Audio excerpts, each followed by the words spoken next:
that is a good idea. Oh, there you go. My You got the old- necklace mask. Yes.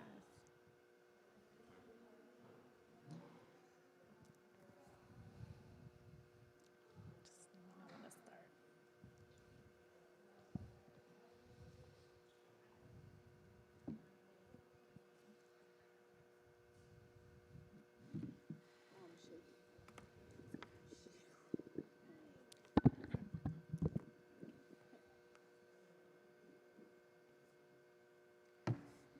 Will you be cueing me in to start? Okay.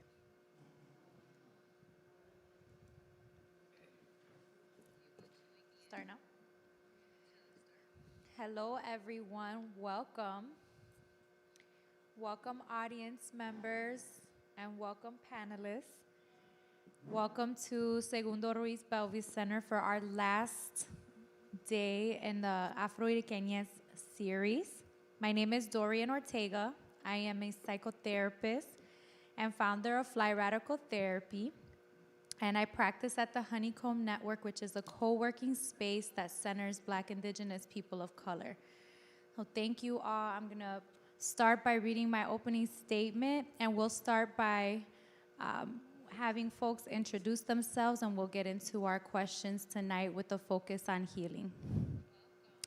As we close the Afro-Riqueñes panel series, Affirmation, Solidarity, and Healing today, I am honored to present on this topic that is not only dear to my heart, but also an overlooked topic within the diaspora.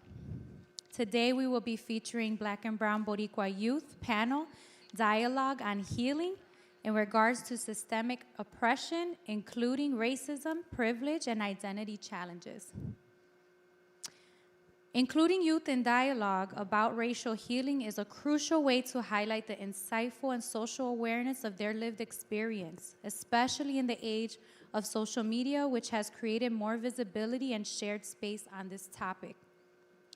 The conversation today will invite the discussions and perceptions of Blackness, whiteness, microaggressions, implications for mental health, and the future of racial healing, including ways to reach integrative awareness. To quote my inspiration, Chicago native Boricua psychologist, Dr. Lillian Comas Diaz, who has been doing work in racial trauma and colorism for over 30 years, she says in an editorial called Mad in America, unfortunately, research shows that for people of color, racism is not healthy. It creates a lot of mental health problems and physical problems. Even more than that, unfortunately, there's research that also shows that people of color who are exposed to racism, when they have children, there is an intergenerational effect. In other words, the children of people of color tend to have more susceptibility to psychological trauma triggered by racism. So that's where we talk about the concept of racial trauma. Some examples being, or some impacts of trauma being low self-esteem, isolation, difficulty with communicating, and difficulty with connecting with others. She goes on to say racial trauma, even though it shares some similarities with post-traumatic stress disorder, it is an entirely different phenomenon from PTSD. Racial trauma is unique because racial trauma is the result of socio-political trauma.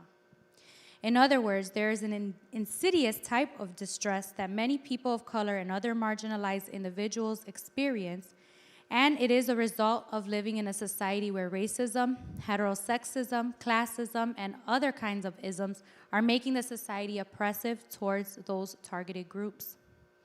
She continues to say, regarding the field of psychology, that the concept of microaggressions has been criticized from psychologists, saying that there is no specific scientific data. But we do have a lot of research. In terms of being susceptible or talking about microaggressions, whether that affects people or not, what the research has shown is that even kids of color, when they are subjected to a microaggression or they experience a vicarious microaggression, that tends to affect the development of their cultural and racial identity. In other words, it makes them feel negative about being Black, because if being a person of color means that people can engage in microaggressions and nothing happens, then there can be an internalization of that, well, maybe we're treated like this because we would deserve it.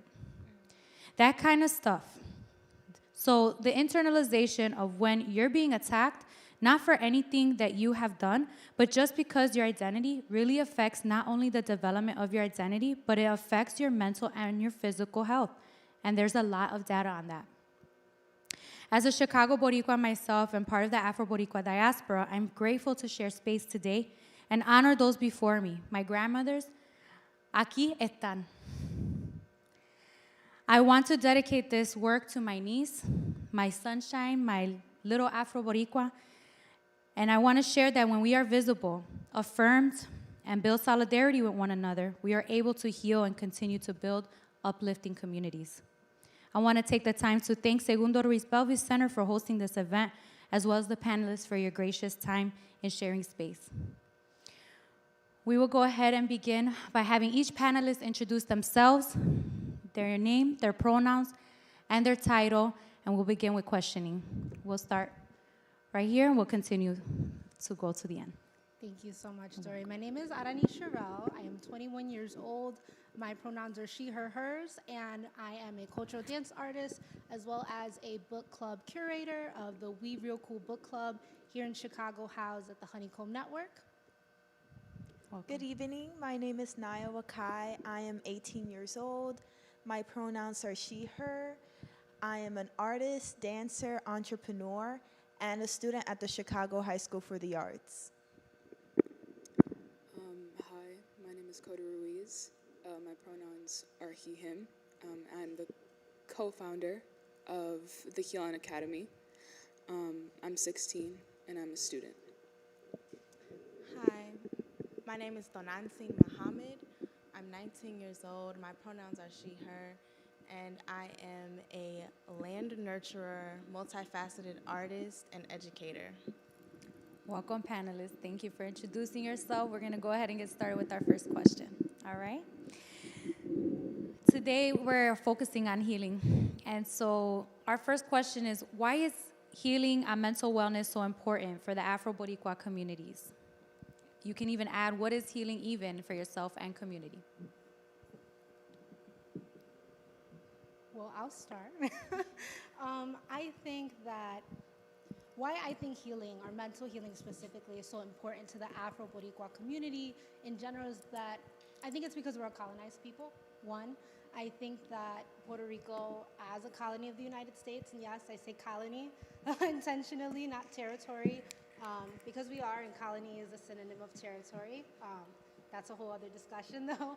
But I think that that definitely impacts who we are as a people, as well as the intersectionality between an overall arching colonization, but also a historical colonization.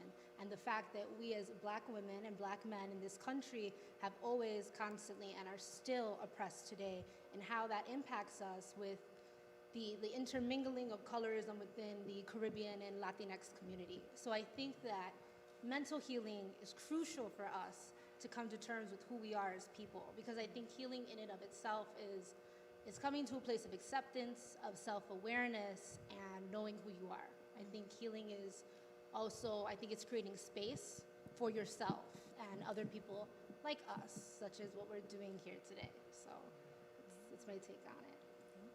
Thank you. Well, for me, I believe that healing is creating wholeness.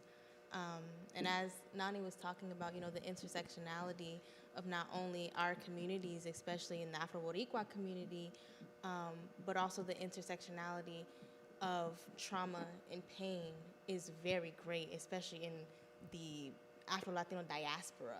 In our diaspora, we have being victims of genocide from our indigenous heritage and ancestry. We went through the transatlantic slave trade and slavery from our African ancestry, which we were stripped of identity. So we have not only just the erasure of our persons through genocide, but then also the erasure and stripping away of our identity in totality through our African side. So you have this intersection of pain that's happening. So slavery and genocide all happening at one time leaves a mark on our DNA, on our culture. So now we create a culture to cope around it. So we sect ourselves off. You know, we divide ourselves in order to be able to cope and survive. And so a lot of pieces of our culture, whether good or bad, are coping mechanisms. And I think that it's so important that we heal, because especially in the Caribbean, if we can heal with all that intersectionality of trauma, that creates a beacon of hope for the rest of the diaspora and the rest of Black and brown communities across the world, that they can heal and create themselves whole as well. Thank you. Thank you. Naia, Coda, you are welcome to answer any or add anything that you would like. Go ahead, Coda. Well, that's such a heavy question, I feel like, and it's a question that I think about a lot. Content warning.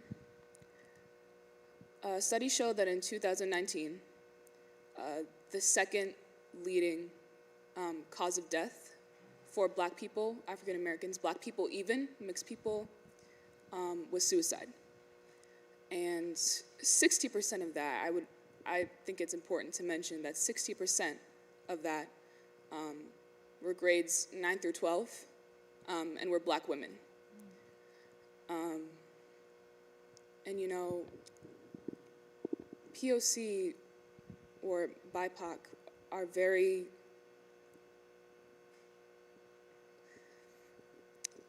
a lot are very low income, and so those who are low income or below poverty level don't have access to therapy, don't have access to Medicare, don't have access to any of that. And 63% actually of Black people, even all Black people, there's like a stigma around it, because 63% of them think that getting help for a mental illness or getting mental help or having a mental illness even is a sign of weakness.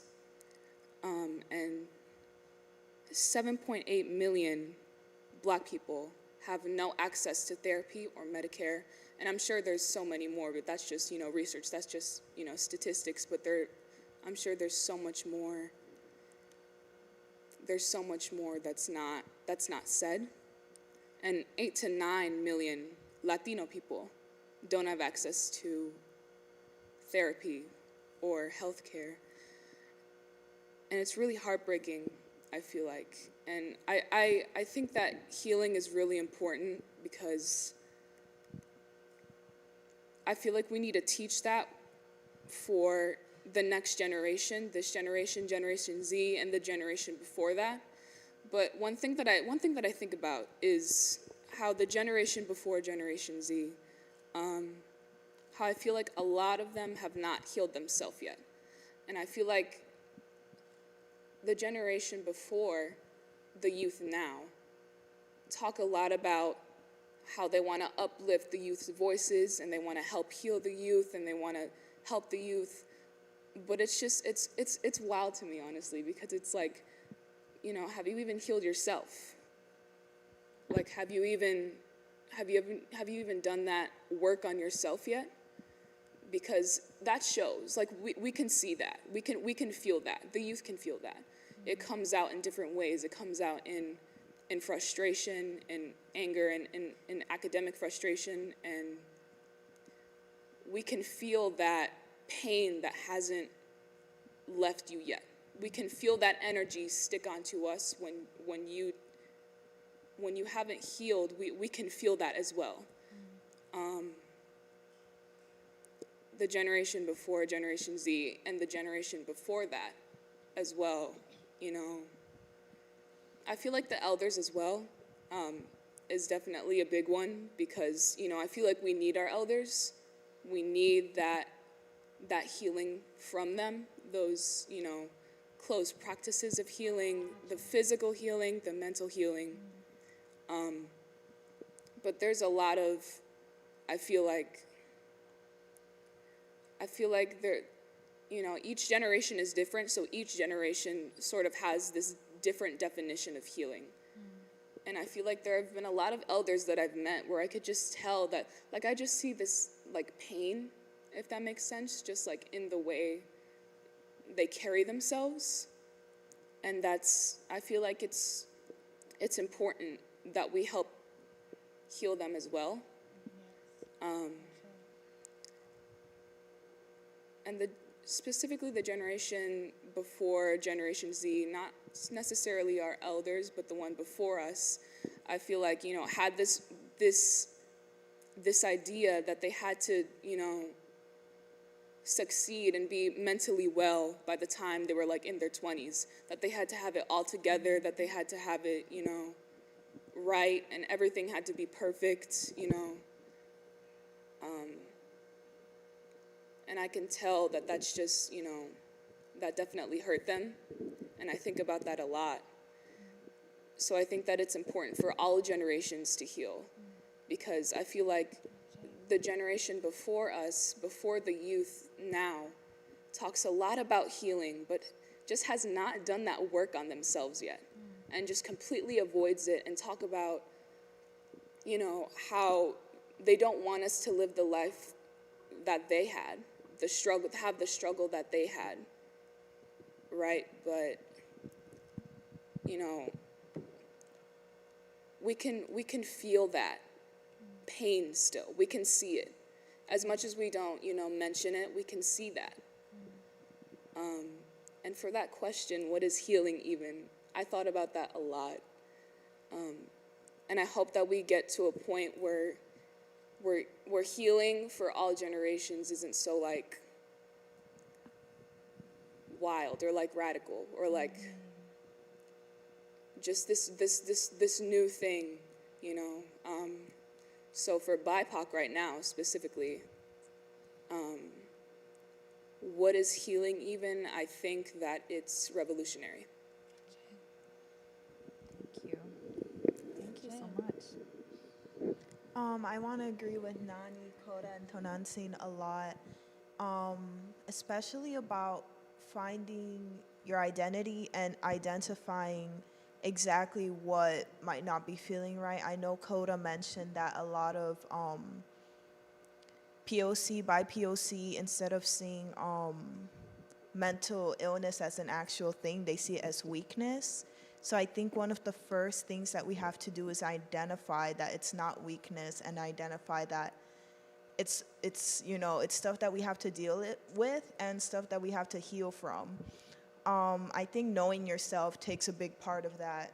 Knowing where you come from, knowing your history, knowing that, yes, I am an Afro-Boricua, yes, I am a Black person, yes, I am whatever you are. Really understanding your identity and your history is a big step in healing. And I think in the past, a lot of us were just trying to heal from, for example, microaggressions, slur calling, stuff in the system that hurts us. That's something that we're already trying to heal from. And now we are all trying to be activists and trying to find our way in this world of activism, which is also takes a huge mental toll on people of color. That is something that we really need to talk about. How can we go from protesting one day to realize, why are we even protesting? Why do we still need to have these conversations? So I think that is a huge thing that we need to also think about. Healing through activism, which is supposed to be a way of healing in itself, trying to fight for what you're fighting for, and that not even being enough. Thank you so much. I think that you all are talking about, intergenerational healing, right? And I want to, add that healing isn't linear, right? Like, it's not just something that happens one generation and then like the next generation's good. It's something that happens intersectionally. It happens over time, and it happens at different moments of time. We can move through certain things that has happened in the past, and the impacts that all of us are a part of, a community of generations of oppression. But then, moments come up, such as the events of last year, right? the activations of folks in communities standing up for Black lives, we see that activation happen again. And when we are part of a system that continues to oppress us, it's like we have to continue to heal over and over and over, right? And in thinking about identity, you know, our conversation today is thinking about racial and our ethnic identity and our cultural identity. And I'm wondering for you all, you know, we know these things in bigger picture, right? We can talk about these things. Do you all want to share a little bit about your own personal experiences about anyone's perception of your identity? So can you share, has anyone ever made you, you know, as Afro-Boricuas, right? As the eclectic races that we are part of, has anyone ever made you second guess your identity? I'll start. I'll start. The first place, I remember, like, you know, when I was a little girl, I never really thought about it. You know, I was like, okay, I have one set of grandparents, they speak Spanish, and I have another set that don't speak Spanish, but, you know, that's normal. You know, I'm not really giving much thought to it, and it wasn't until I started school, elementary school, that I was made aware of the differences. I always grew up in a Black community. I always grew up around Black and brown people, so I never really, you know, felt a difference. And it was from both of my communities as I got older that made me question who I was. I was not considered Black by the Black community.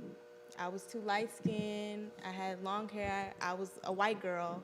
But then in the Latino community, I was nappy-headed, and I was a negrita, and I was, you know, Black, and I was too dark, you know? And so people used to tell me that they thought I was Dominican as an insult by saying that I looked Black. But then on the other side, I was being told that I wasn't Black at all. So I went through years of trying to restabilize my identity, because I had always saw myself as a Black person. And I didn't see that as a bad thing, and I didn't see that as a limiting thing of being Black and what Blackness is. And I think a big part in why so many of us struggle with acceptance or recognition of our Blackness is because of this monolith that has been created of what Blackness is, that started as a stereotype that our communities then internalized and believed themselves. So all Black people don't look one way, all Black people don't talk one way, don't act one way. Every single phenotype in the world can be found in a native tribe in Africa. So there's no such thing as not looking Black. There's no one way to be Black. And then on the same side, we have, on the Latino side, this culture that has been created of the degradation of Blackness because the entire world has been infected by white supremacy. So through colonization, through the forced implementation of using Christianity as a tool of colonization, by telling you that your God is contrary to you, by telling you that your God looks like your oppressor, it automatically makes you anti-Black. Because you yourself are seeing yourself and you don't look anything like this God that they're saying represents goodness and cleanness and holiness. And they're saying, well, yeah, you looking like yourself is savage and devilish. So it creates self-hate. And most of our people, especially in the diaspora, especially in Puerto Rico, both indigenous people and Black people there, they look very Black. So this title now of anti-Blackness, it's self-hate, because we have been taught to reject who we are, and we did so as a coping mechanism. You know, if I'm being told that the way that I look is savage and ugly and terrible and evil, why would I want my child to look like me? Why would I want my child to have hair like me, you know, if I love them? So it creates this culture that then became ancestral, the way that we function. Like, to Coda's earlier point of talking about the older generations, we have had generation upon generation of more and more and more layers of trauma. And so we are now at a place now in our generation, the generations before us were in total survival mode. We talk about poverty. So poverty was associated with race. It became classism, racism, all of that was grouped together. So the way that I looked, it basically defined or dictated what kind of occupation I could have. So that affected the amount of money I could have. So it affected where I was on the poverty line. So Blackness became synonymous with poverty, with poor, with ignorance, because we weren't allowed to be in school. We weren't allowed education. So we're finally at a point where we don't have to be always in survival mode, or we don't have to figure out, oh, how am I gonna put food on the table because I look like this? You know, and so we have all of that in us, so it creates a culture now that's still present of discrimination within our own communities. And it's because we don't know. We only know the coping mechanisms. We don't even know that they're coping mechanisms. So we don't know that Abuela was pinching her nose to make it skinnier because she wanted her to have a better life, or she perceived that she could have a better life. Now we just do it because that's what we do. You know, so the way that we feel about Blackness in the Latino community, it's coming from a place of pain. It's coming from a place of survival. And so that's why knowledge and education is so important in being able to heal. And I can say I'm very, very thankful for the way that I was raised, for the information and the knowledge that my parents had before me, that equipped me, that when I was going through the challenges and struggles of identity from my own communities, I didn't hate them. I knew that they were coming from a place of pain because I had that information. And so I took it then as a responsibility to define who I was so that I could help them understand who they are and our relationships to one another. So yeah, it was a long time before I was able to be very, very solid in exactly who I was. That when I say that I'm Black, I'm not leaving out that I'm Latino culturally. I'm not leaving out that I'm indigenous, because that encompasses that. And now, you know, I remember the first time hearing the term Afro-Latino, and I was like, what's that? And then I was like, oh, that's me? That's what that is? Oh my God, you know? So we now have, you know, through educators, through our scholars, through historians, new language, and also just more information, old information now. We need our history to be able to understand who and what we are now so that we can heal. So yeah. Yes. I mean, if I may, if no one else, wow, thank you for that. But also, just before I dive into like this next question, I want to say thank you for everything you guys said before, right? Naia, you had mentioned this idea of activism is healing, and Coda, you mentioned like how radical healing can be. But on the flip side, thinking about that, knowing that there are people who are going to second guess our identity, who do look like us, who are a part of our communities, is because they didn't do that work. I think that we also need to allow ourselves to know that we don't always have to do the work in educating everyone else before us all the time. That there is enough of this history, of this knowledge that is out there. Of course, we can always continue to share it. I always advocate for sharing that, but that we don't always have to bear that burden. And I think that that's important as well, that activism can also be forcing people to take accountability for their own ignorance. I think that that's really important. And I think that also plays into this whole idea of like who has our experience of who has second guessed our identity, right? And I think personally for me that if anything, it was my fellow peers, right? So going back to what Tonantizin had mentioned from the Black community or the Latinx community, it was people my age who were making me second guess, almost in a sense, who I was, right? We're from Chicago. We're from one of the most segregated cities in the United States. So, you know, part of the Chicago experience is what are you? So like trying to describe what I am and knowing that no matter what I start with, we'll get a different reaction depending on what neighborhood I'm from, what neighborhood I'm in, and who I'm with, you know, I think is something that's really, that it really makes me kind of take pause, you know?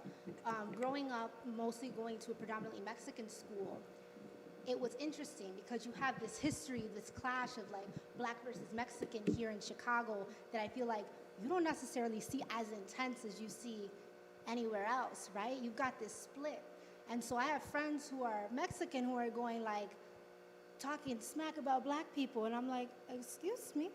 Like, you know I'm black. And they're like, yeah, but you're not, you're only half. Like, you're Puerto Rican too. It's like, whoa, wait a minute. Like, let's not discredit the other part of who I am. And so I think that just being, right? Like, just being who we are, everyone is going to second guess our identity, whether that's someone we're dating, someone we're talking to, our peers, our teachers. You know, I remember dating this white guy, and he had, and he had told me once in a serious conversation, as if it had been some kind of compliment, that he didn't date white women because he found them too bland. And I was like, okay, well then, so is that your reason for dating me? Is I'm some kind of like spicy dish or something? Like I'm some snack or something? I mean, I am a snack. But I mean, like, it was just very like, why is it that you thought that was okay to say to me? You know, what was it about my identity, the over-sexualization of Latina and black women, that you thought that was okay? That you thought that was somehow going to give me more self-worth, when it didn't, you know? And so I think that on the flip side, because I'm sure that we're going to continue this conversation about, right, like, who would second guess your identity. Some of the most important person in my life, right, my mother, has even helped me in a positive way second guess my identity. And I'll never forget when she asked me one time, she asked me, why do you introduce yourself that way? I was like, what way? And she had said, well, you always introduce yourself, I hear you, and you always introduce yourself as Puerto Rican and black. Why not black and Puerto Rican? You know, and that made me think for a minute, wait a minute, like, is there some subconscious part of me that somehow I value my Puerto Ricanness over my blackness? Is it because I grew up in Humboldt Park in Afro-Boricua? Is it because I grew up being raised by my mother? Is it because I grew up in a school where it was not okay to be black, you know? So that instance, not in a negative light, but in a positive light, really had me second guess myself. And not to be too you know, Queso Caribe or anything, but like, I found my answer to that question, and it was that I am, you know, I'm Puerto Rican and black, I'm black and Puerto Rican, I'm Afro-Boricua, and I just am, I'm Arani, you know? So I think that this process of second guessing ourselves and other people challenging us, although it's frustrating, it can be belittling, I think it always teaches us something. It always kind of has to force us to do some evaluation, you know? And it's sad that I think that a big part of why we were all able to take that way and find value in who we are is because of the way we were raised. Because not everyone who looks like us has that opportunity or is exposed at an early age, you know? So I think that is something to think about, you know? Yes, wow.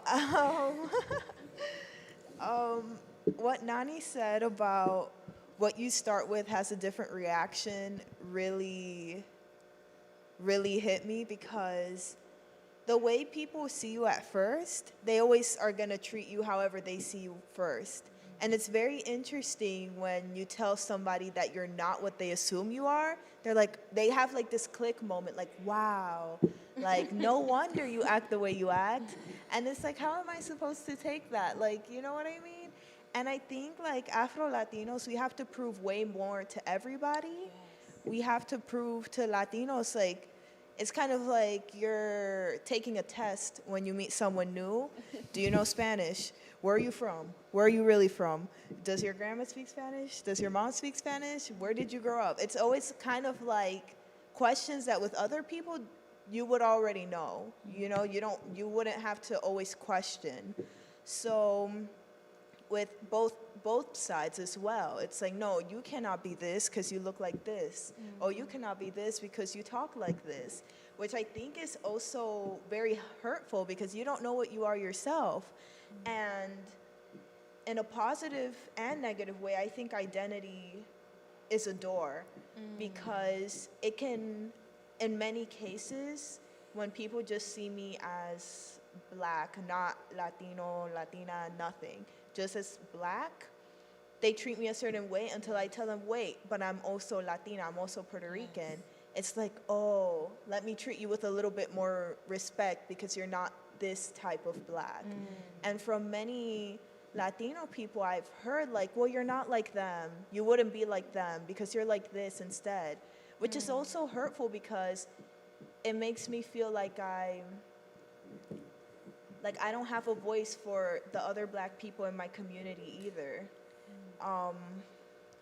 And people assuming the way that you deserve to be treated is very, very sad as having to travel through this world as an Afro-Latina, and it's hurtful. And what Tonantizin said about like growing up and people always, telling you that you're not this enough or that enough, it's a cycle that never ends. You have to explain it to everybody. And I think also having parents who, them coming to the United States, have had to question their own identity is also expanded my mind, being like, even though my dad is from Cameroon, Africa, he still needs to explain his identity. My mom being from Puerto Rico, she needs to explain her identity, even if she's like, they're not from like, they weren't born in the diaspora. So like, it kind of made me seem, it doesn't matter what you do or where you're from, people are always going to question where you are or where you're from. So Thank you. I feel like there have been a lot of, not just people, but things that have made me second guess my identity. And I think a perfect example of that would probably be almost every single, like, school form, doctor's application, like, when I read, what is your race, I never know what to put to this day. I still do not know what to put as that, or what is your ethnicity. And in a sense, it's like, it's not because I don't know, like, I know what I am. It's just like that fear of like, well, of knowing that I will be treated differently once I fill out Black, once I fill out African American, once I fill out, Hispanic or anything. So I feel like that is one of the main things that makes me second guess my identity. When it comes to people, I think my father, because, he wasn't around, he was just not. Like 3/4 of it was his doing, and then as I grew older, 1/4 of it was my doing, because I didn't want to be a part of that. And I think my father is where I get my Blackness from. And since he wasn't around, I always internalized that. I always blamed myself. And because of that, it was like, it made me resent my Blackness. I hated my birth name. I hated my hair. I hated my skin. Like, I hated I didn't accept it. I wanted to change every single part of it. And that, I feel like, has played a role. He has played a role in me rejecting my identity, and me rejecting who I am and a part of me. And, growing up, and I feel like, for me, it's a very, mixed neighborhood, but I feel like it's very, for me, I've mostly seen Latino people, or Latino and mixed, and I think that has also made me second guess my identity, because it's always like, I always feel like, I have to choose Like, still, like, to this day, I feel like I have to choose. And, like, you know, I think about, I didn't even know what code switching was till, like, maybe last year. And I was like, ooh, I do that a lot. And it's just like, I asked myself, well, why do I do that? Well, at first I thought it was like, oh, I do it to fit in. But it's like, you know, it's like, no, I do it for survival. Like, I do it to survive in whatever community or group of people that I'm around. So I think that almost everything, honestly, has made me second guess my identity. From, like, sadly, my family to paper that I fill out, you know, to standardized tests, like, to, like, things that have to do with school, things that have to do with my health. Like, I have always, you know, been afraid of the doctor, and it's, at first, you know, it was because of shots. But then I got over that fear. But I was still scared of it, and I didn't really know why. And when I learned, you know, about, like, the system and that Black people are treated below white people, I soon realized that it was because I was afraid to go there, because I thought, you know, in the back of my mind, they wouldn't want, you know, to treat me. They wouldn't want to help me. They wouldn't want to heal me. Despite there being so many BIPOC doctors, you know, I still just had that fear that, like, you know, what if I'm treated differently? That anxiety for filling out that form, because there's always a form that you have to fill out for some reason every single time, even though you went there before. And it's like, you know, it's frustrating. And I still struggle with it to this day. I still have a lot of, you know, resentment towards my father, honestly. But I'm still working through it. But it's a really long process, because there are moments, you know, where I still sort of convince myself that it was my fault in a way. And I know it's not, but it just happens just in my brain. And I feel like, referring to what Nani said earlier, I eventually realized that, like, I'm not, you know, one and then the other. I'm kind of just both at the same time. Yes. I just am what I am, you know. Yes. So. Thank you so much for commenting, you know, on your personal experiences. I think it's really telling, like, the complexity of how systemic oppression, from going to, you know, understanding what society made up about racism, because racism is just a made-up concept, right? That there is an inferior race, and then there's a superior race. And then how that has just impacted just the ideas, the beliefs within even medical industry, within the school industry, within our own families. We can see how it just trickles down from this macro to the micro, and how complicated it can be at any given moment, right? At any given moment. You know, some of you all talked about how you have grown up, some of y'all grown up with some families that have taught you about your identity, or has maybe helped guided your identity in different ways. And y'all are a special group, because all of your parents have been involved in some way or another in social politics and political or social justice and involvement in community. So not everybody's, you know, parents, you know, can say that, or not everybody, you know, has these experiences. So I think that you all are a special group, which is one of the reasons, you know, I invited you all and got a pleasure to get to know each and every one of you, because I know y'all's parents, except for one. I get to meet you because someone, you know, referred me to you who's been following your work. But for the most part, you all have, you know, and then meeting you, Tonantizin, you know, you have told me about your father's work, so that just makes me even more excited to ask this question about what that was like for you all to be children of parents that have been social political in movements before your time, and how has that shaped or formed, you know, what you think about identity and perhaps your own involvement in, you know, politics or in social justice work and social consciousness, if at all? I'm assuming, yeah, because you're here. But do y'all want to speak on that? I mean, I'll go first. That's okay. I'll go first again.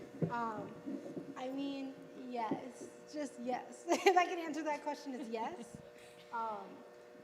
I think that so growing up in a political home, in an activist home, it has definitely shaped who I am today. And it got to a point where it was always, it got to a point where, I mean, I love it now. I love it. But it was so much. It was always like, you know how you would come home and you'd be like, oh, how was your day? You know, like, how was school today? It would be like, oh, how was school today? Well, guess what? We're going to a march. Like, how was school today? Well, guess what? I was there during that time. Or did you know? You know, so like it was fun, but it was a lot. But I'm so thankful for it, because when my time of accepting who I am and coming into myself, the time came for me to defend who I was and what I was ready. I was like, oh, this is the debate I've been preparing for. My mother has been preparing me for every day at the dinner table. Like, I'm ready, let's go, you know? I think I chose my form of activism a little bit differently.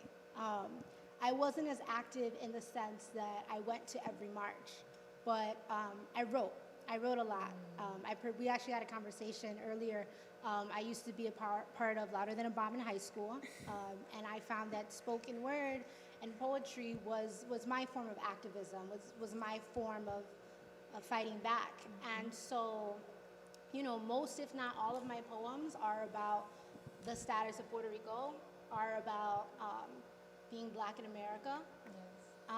And I just think that it was just an honor and a blessing, honestly, to be born in that kind of household. Recently, I think like maybe a Christmas or two ago, it's like a stocking stuffer. Or was it Christmas or Three Kings? I don't even remember. We do both. We're Puerto Rican, so you know, we like celebrate from like October until like February, maybe November. But like one of my stocking stuffers had been, instead of like trivia cards, you know how they sell like Friends trivia cards or a certain show that you like? It was Black History. It was like, do you know the name of? Do you remember this march? What time? What place? And I love them. I pull them out sometimes. And like back in college, we would all get like, have some fun. And I'd be like, guys, guess what? I've got these cool cards.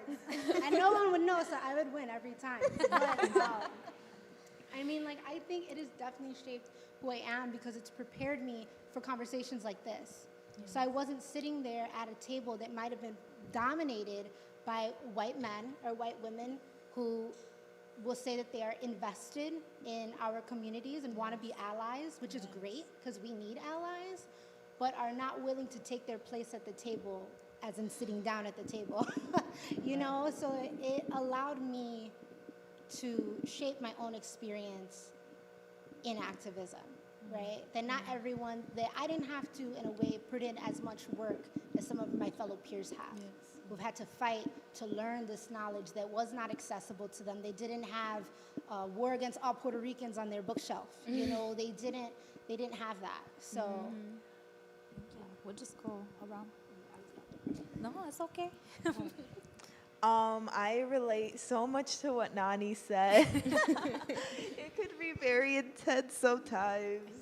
My mom's laughing too because she knows. But I think in the sense of her, with the intensity of what she talks about, she didn't only just make me aware about the issues that were happening, but also believing that no matter what issues are happening, I can still find a way through it, which I think is really important, because there's one thing of, you know, and there's always like a kind of a balance and imbalance that happens sometimes, that, you know, we're just always talking about like all the negative stuff, and we're just like like my mom always laughs at me when I say we like to loom in negativity, that we just like to sit there and just talk about how much everything sucks.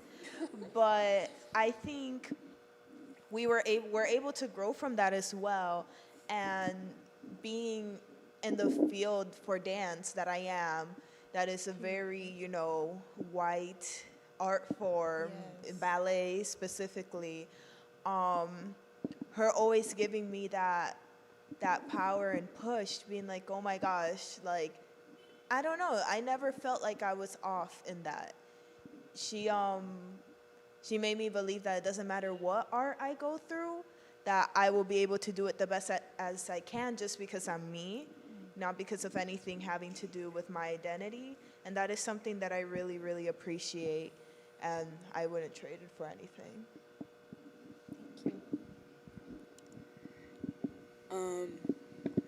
Well, I mean,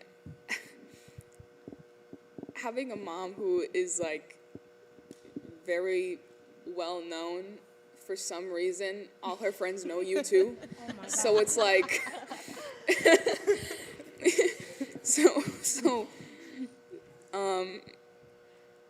I mean, that's what it's like, but like also, I think I know my mom was the main one who sort of all by herself taught me about my identity. But I remember she started with my Puerto Rican first. Like, I remember I was like 6 years old, and I did a project on the Taino Indians.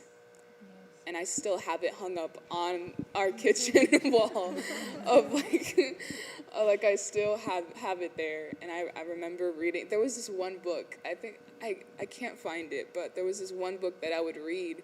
No, she would read to me because I did not like reading. So she would read it to me like as like a story. They were like stories. They're like Taino stories. I forgot what it was. But I remember that. That's just like a core memory. But she also, she did tell me about, my Blackness and my African roots, and made sure I never forgot about that. My mom is where I get my Puerto Rican side, so it's like she did tell me a lot about, the oppression and the heartache and the things that Black people go through daily, the things that were put in place for people who look like me, for people who are Black, and not just Black, for people who are Latino as well, just people of color in general. So she did teach me that, but I feel like there was a certain point where she sort of let me figure it out in a way. I don't know if she did that on purpose or not, but she sort of just let me figure out, because my mom, she's not really, Black. So she sort of let me figure that out in a way, which I'm kind of glad about in a way, because I sort of went on my own journey, even though it did go through a lot. I did go through a lot of like confusion and a little bit of like, pain, and a lot through that journey of figuring out my Blackness. There was a certain point where she knew, as a Latino woman, who, is not Black, is not African American, that there was a certain point where she could not tell me about my Blackness. She could not tell me about this. She could not teach me that. Because how could she teach me that when she's never gone through that herself? She's never went through that. And I don't even know if she did it. She probably did do it on purpose. She's so smart. Like, you could ask her anything, and she just knows things. Like, I'm sure if she did try, she probably could have told me about my Blackness. But, she didn't, because I felt like, in a way, she sort of knew her place in that sense. So she let me figure that out. Yeah. Thank you. Well, I relate to everything all of y'all have said. My father is Mexican, and my mom, she was my teacher. You know, my mom, she taught me everything. And to the Taino symbols, I was 8 years old, and I had to do the Taino scribing and carving. I still have it. My dad still has it, of all the Taino symbols. And I actually incorporate them into my art today. But my mom, she gave me information. My mom is a teacher, and so she taught me a lot. I had a lot of like word knowledge and history in my head of all of my peoples in the Caribbean, in this country, the indigenous, the black, the African. I had that, like, it's ingrained in my brain, and just the way that my mom relayed the information to me. And like, I used to watch Roots and stuff like that as a pastime, like, you know, like. You were in it. So like, my mom, she really made sure, and I always say that I come from a point of privilege with my parents, that a lot of things that our generation and our parents' generation are unlearning, I never had to unlearn, because I learned them right the first time. So I'm always grateful, so grateful for that. So with my mom, it was a lot of learning, knowledge, books. My dad, I got to experience a lot. My dad, he immersed me in a lot of culture. And so the history that my mom was teaching me about, I was experiencing with my dad. And what Nani was talking about earlier, you know, in her school, with the tension between, you know, black people and Mexicans, and even the tension between Puerto Ricans and Mexicans that exist, my dad paved the way for me to exist, because he has been doing so much work in the community of creating bridges between black and brown, black and Mexican, black and Puerto Rican and Mexican. He has been in the community for so long, creating those bridges and building those bonds and healing the wounds that we've inflicted on each other in our communities. So it allowed me, as I got older, to exist with less resistance. And so I'm very, very grateful. And my dad's right there. I love you. I'm so, so grateful for the work that you have done and that you continue to do for our communities. And with that, I also grew up under a lot of elders who were in the revolution. I grew up under Jose Rivera and Oscar Lopez and Jose Lopez and many, many more black and brown folks who were in the revolutionary eras of our past, the civil rights movement, and sitting at their foot as a little child, hearing the stories, getting the knowledge. It allowed me to grow up and process things very differently. So the issues, you know, that we have now are the same fights that our elders have been fighting, that we're fighting. And because I was able to learn from some of them directly, I was like, okay, well, they said that didn't work. That didn't work, so I'm not even gonna try that. We'll look at something else, because that didn't work, you know? So instead of me having to trial and error so much, I had a more clear path to go on. And for me, I took on the work. I had always been a part of it. Always, when I was a little bitty girl, I used to be at Emo Lozano's church all the time. When I was a little girl, you know, I was just out and about at all of the stuff, everything, all the time. I would be asleep or tired, but I was there, you know. We'd be out till like 2 o'clock in the morning. I was there. So I was always immersed in the work. And then I realized, like, okay, the path that my parents have laid, that's their contribution that I'm benefiting from. How am I gonna extend that road? What am I gonna add to it, you know, for myself? How am I gonna contribute? And so when I was in high school, I did a lot of foreign policy is where I started at. I did Model United Nations, the Arab League, and I was like, okay, that's cool, okay, political. And then I was like, not really. Let's get more and more. So I was always, every single thing I did, I was always looking to see, how can I help my community? How can I help my people? How can I get us closer to liberation? in everything that I did. I never did anything without that intention. Even things that I did as hobbies. I was like, okay, how can I use this to help? How can I make this a platform? How can I do that? So growing up with that background, my mind has always been in that space of liberation work. So now I realized, because at first when I was in school, I was going to be an engineer. And I was like, okay, how can that help my community? All right, I can help create systems of housing and programming to house my community. Then when I got into the institution of college, I was like, this is very white supremacy everywhere.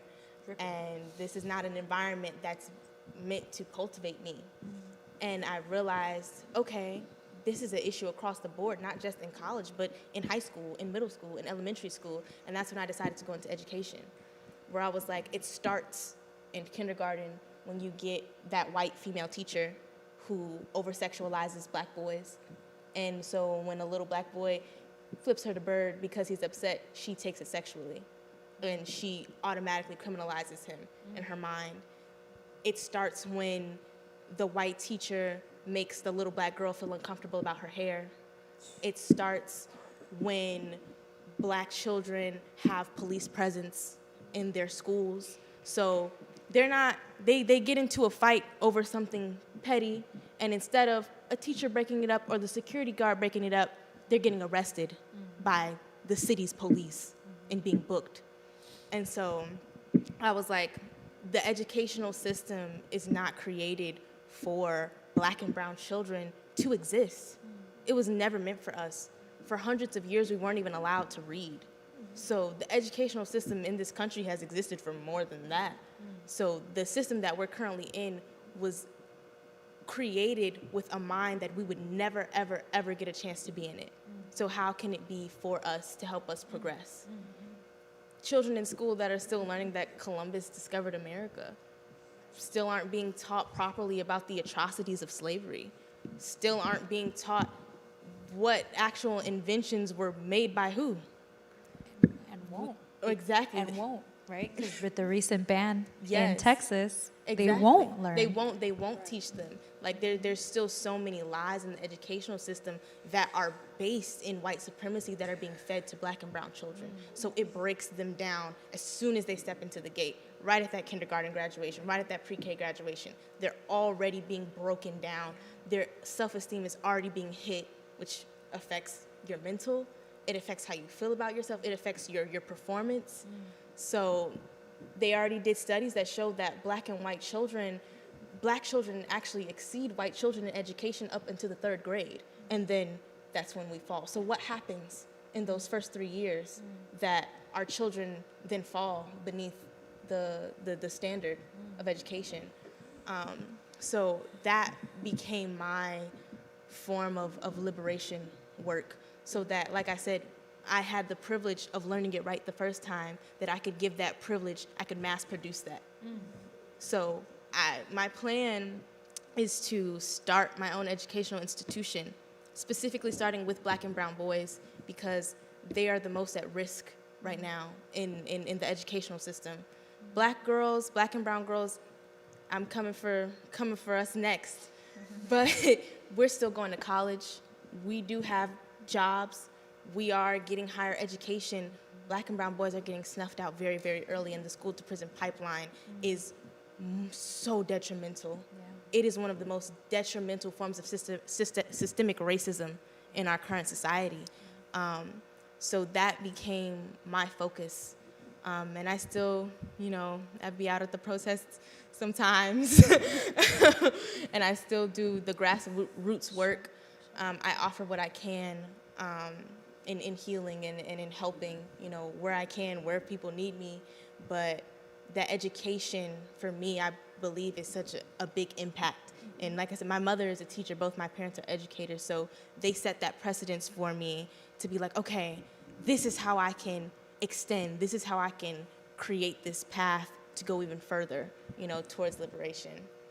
So this is literally the definition of intersectionality. Like everything you all are saying, from poetry, dancing, from Coda is existing with with mom at home trying to figure out identity and also contribute to this conversation. And part of the Heal Unacademy is unlearning a lot of things that we have been taught. And Coda is the co-founder of this Unacademy, you in education.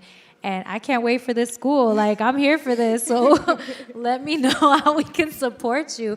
I'm just so overwhelmed with the confidence and the joy and the plans y'all have, because, you know, our generation is you know, we need y'all, you know, we need y'all. So thank you. And, you know, if we can understand, you know, in these next few questions that I have left, we're understanding, you know, that our country, the United States, and we could think about this even globally, that, you know, we live in this society that is rooted in racism, right? The idea that was made up. And even when we think about the idea of racism, what it really is anti-Blackness. Can we agree to that? Mm-hmm. Is that fair? I think we've been talking about that.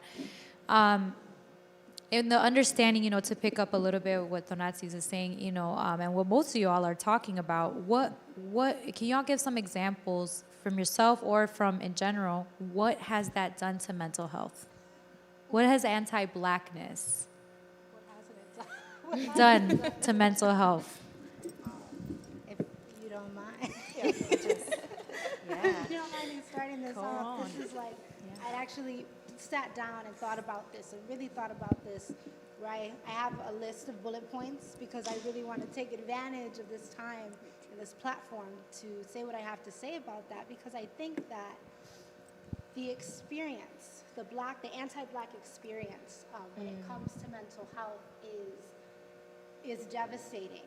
I think that it impacts us on far greater than anyone could really truly imagine, but I think that it all begins with this patient physician or patient clinician relationship, right? So when I am presenting myself to a physician as an Afro-Boricua, I immediately, going into the clinic, whether it's a regular doctor's appointment, whether I'm going in for a physical because I need it for school, whether I'm going to seek mental health, like right away, I have to think about how I am presenting myself, because I know that the way I present myself in that office immediately is going to affect the way and the quality of care that I'm going to receive, right?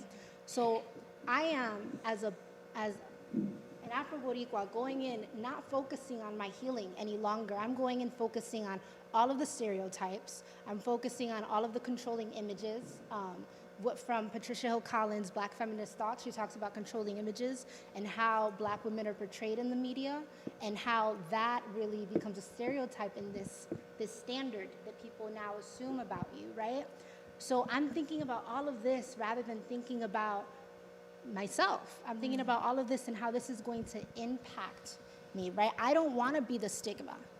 I don't want to be the stigma, and that hurts. That hurts me in the end, because if I'm going in because, let's say, because I have seasonal depression. I like to say I have seasonal depression because it's too cold in Chicago, because I wasn't meant to be in Chicago because I'm Black and Puerto Rican. So it's too cold here for me. So I like to say that when, like, you know, I'm going in, I'm not thinking about how the weather has impacted me. I'm thinking about how is my shirt, should I have worn a t-shirt or should I have worn a blouse? You know, how is that going to impact the way my clinician is going to treat me?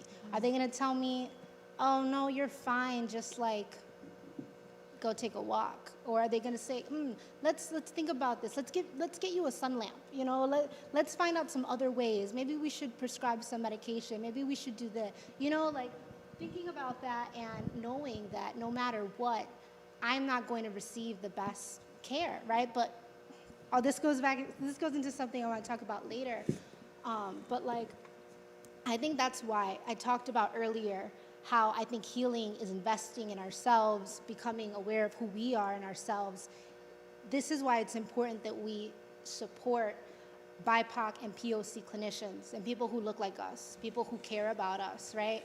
People who are going to see us and see themselves. You know, we no longer have to suffer through only having white clinicians or physicians anymore. I mean, We have Dory and her fly radical therapy. Like we don't have to go through that anymore. And I think it's really important that we invest in ourselves and ourselves as a community by going to see doctors that look like us, who care about us, because those other doctors will not invest in us and they will not validate our experience. Yes. How could they? They don't know our experience.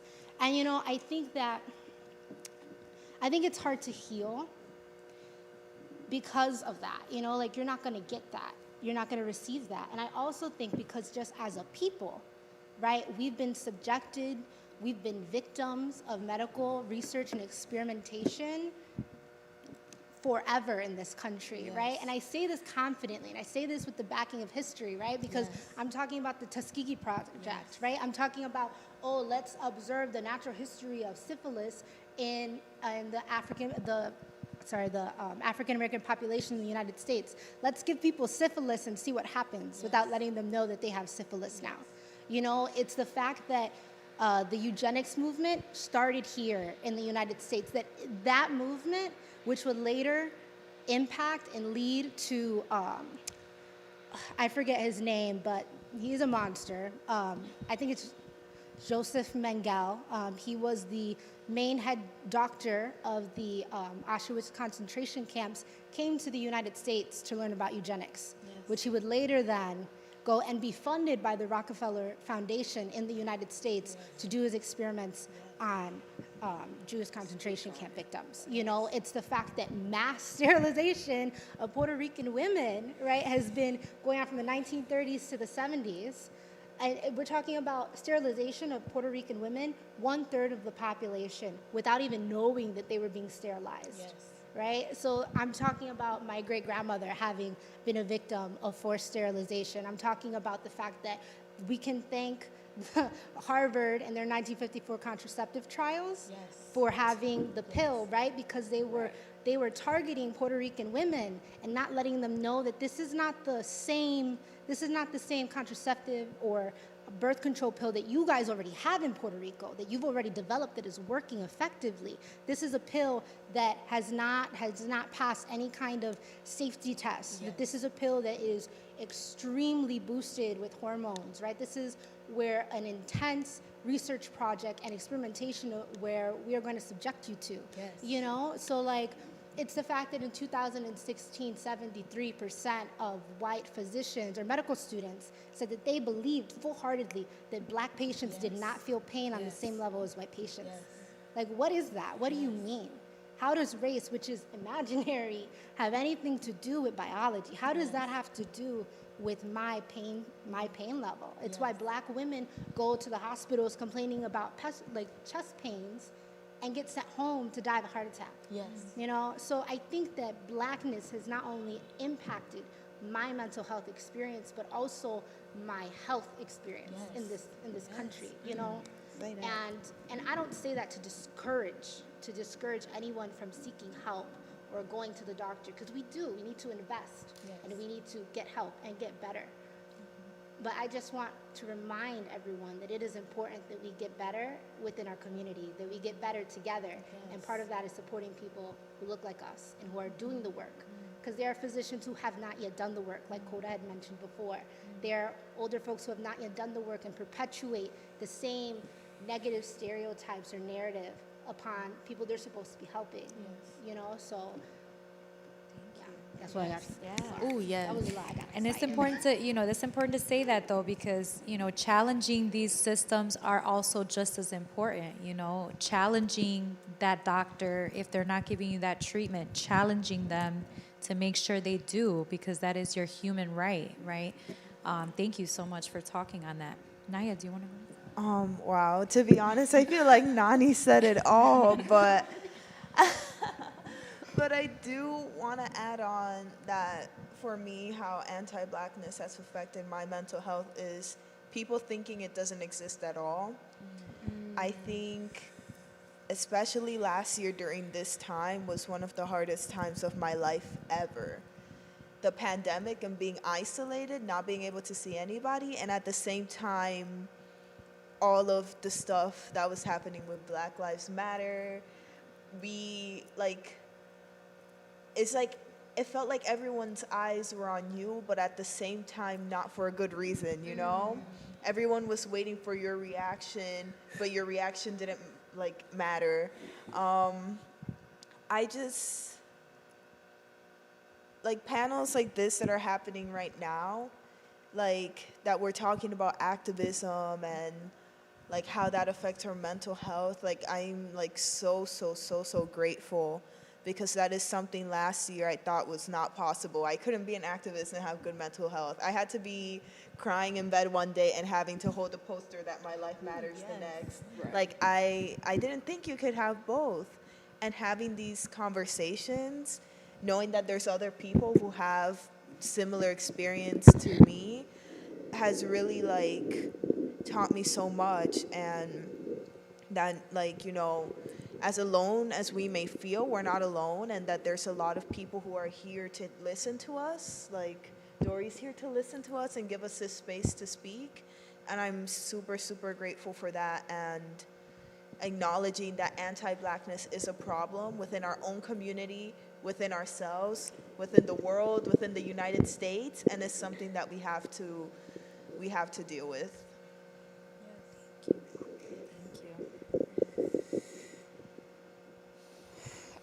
It took me maybe a week and a half to try and answer this question, because there's so much to unpack, and so much that I'm not ready to unpack.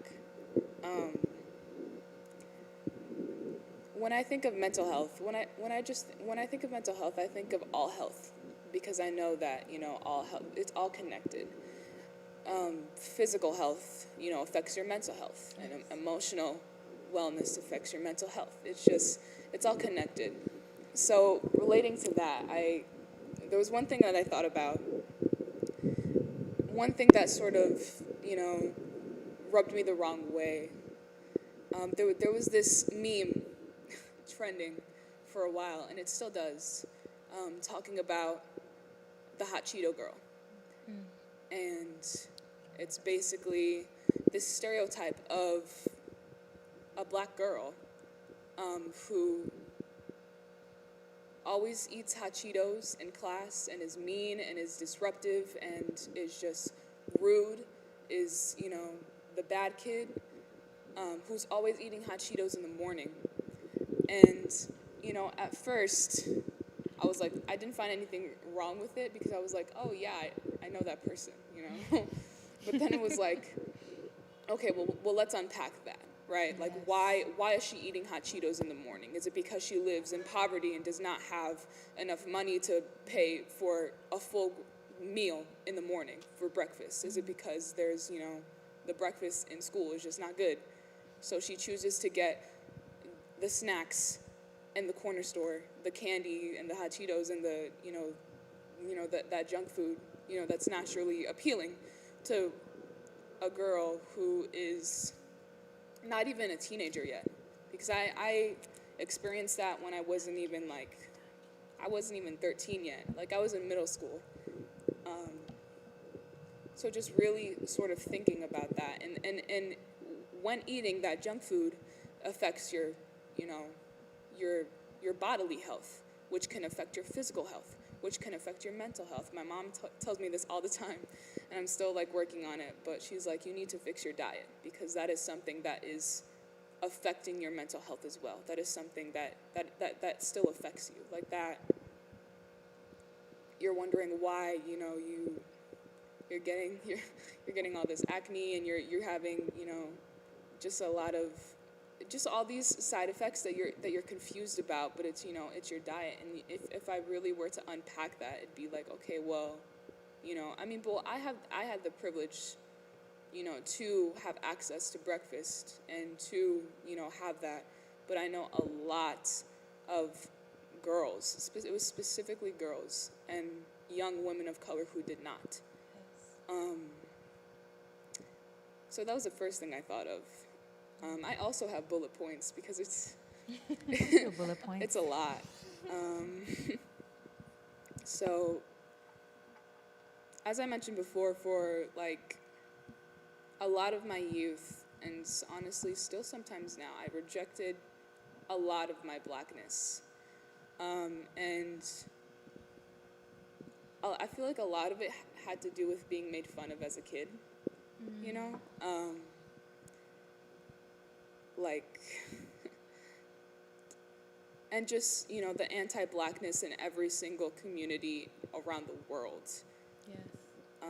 Really affected me in that way. But when I was younger, I felt like it was more so, you know, being in school and being made fun of.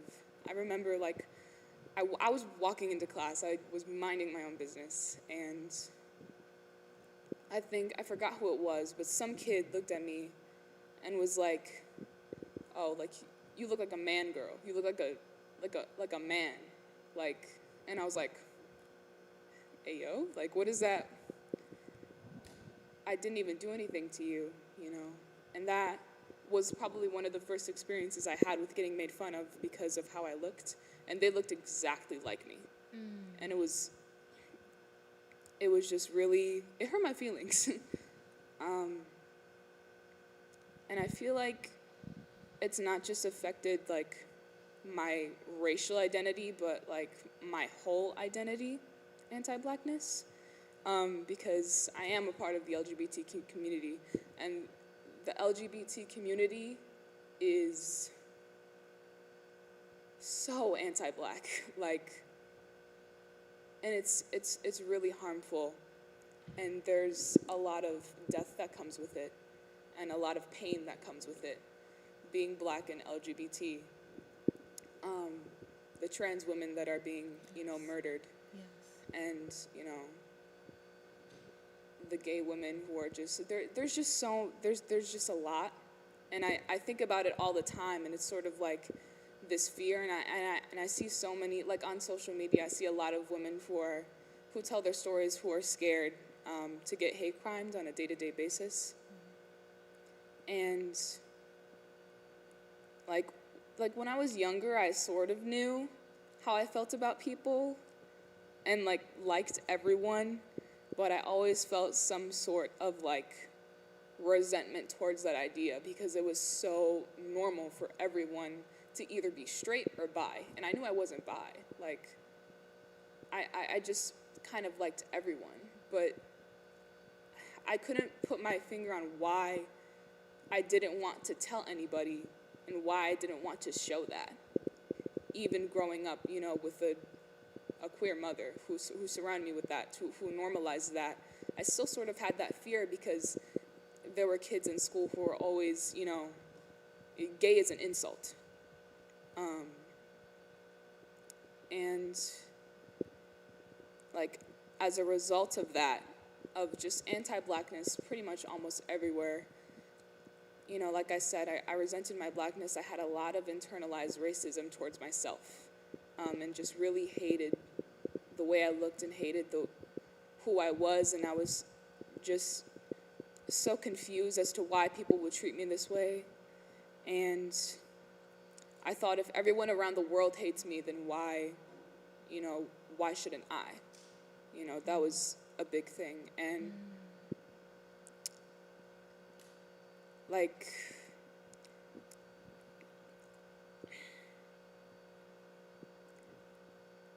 I talked about code switching earlier, and I thought, okay, well, if I, you know, talk a certain way, because it also had a lot to do with, like, the way I talked as well. Just the way I talked, I felt like I was also made fun of for that. So I felt like, you know, if I talk a certain way, you know, maybe I would get treated differently. And I was treated differently. People were like, would like ask me for homework answers sometimes. They'd be like, oh, you sound smart, you know, so I'm gonna go to you. And even that, like, that made me feel better. I don't know what it was. It made me feel better, like, because people treated me differently just based on the way that I talked different.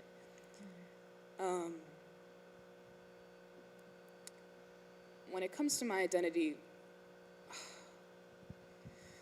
when it comes to my gender identity, I had to think real hard about it, or I felt like I had to think really hard about it, because I know the struggle, even as a kid, of having so much hate towards you as, you know, a Black woman. And I am trans, female to male, and just, I remember being so confused, especially like a few years ago, maybe like 2 or 3, because I felt like I had to think really hard, because it was like, am I this way? Am I trans because, you know, I feel that way and it resonates, or is it because I'm afraid to live in this world as a Black woman? And eventually, though, I realized, you know,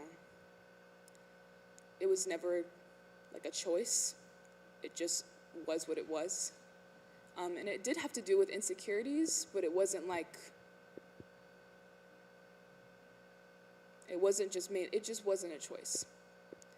And another thing, actually, I feel like a lot of it had to do with school. There was just a lot of school experiences that has affected my mental health.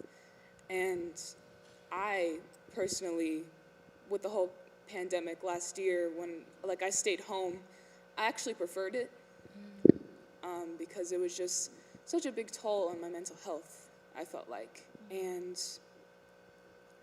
But in middle school, there was this one time where I was just, I don't even remember what I was going through, but I was going through a lot in this one classroom, and I remember like I refused to leave. And instead of getting a counselor to come get me, the principal came to me and was like, if you do not leave this classroom, I'm going to call the police on you. And I was like, what? Like, that is wild. So naturally I left, you know, because I was like, okay, like that was a little bit dramatic, but you know, that was something that really made me think a lot about, you know,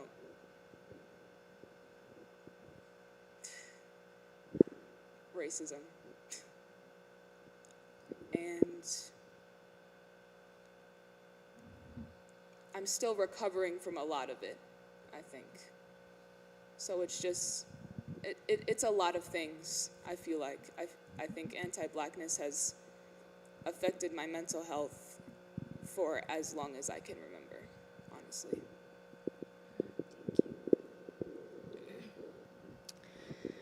Sorry, you all. I have to collect myself.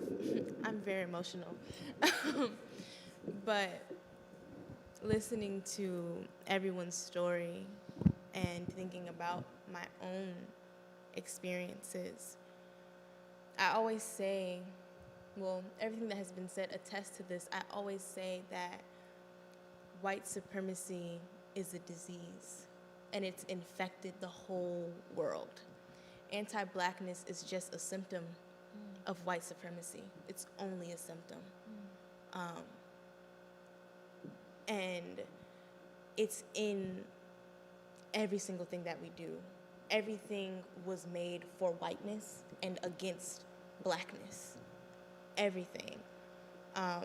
What Nani was talking about earlier with, you know, the medical history, the medical bias against Black people and Black women, the entire institution and science of gynecology was at the expense of Black women in this country. So how am I, as a Black woman, supposed to trust a doctor with my body when the science that's being used to study it was based off of the mutilizing of Black women? Black women were mutilated for gynecology to exist. And when you think about all of the Black women who've died in childbirth because of this notion that we don't feel pain because we've been dehumanized yet overly sexualized at the same way. Black children start puberty faster than white children, so they're sexualized out the gate, off bat, yet we're dehumanized simultaneously. It's so much, and I'm trying to collect my thoughts. But for me personally, I've had my own experiences. I currently suffer from PTSD, and anxiety and depression. And one thing we always talk about is nutrition in our communities. And when Nani said, you know, well, is my therapist going to tell me to walk around the block? I thought immediately of, well, depending on my income bracket, depending on where I live at, it might not be safe for me to walk around my block, even if you do prescribe that to me, because I'm a Black person. So it makes healing so much harder, even when we find a therapist who's good for us, which is like a needle in a haystack, just to find a therapist that looks like you and then hopefully has the same mind as you, because unfortunately all skin folk are not kinfolk.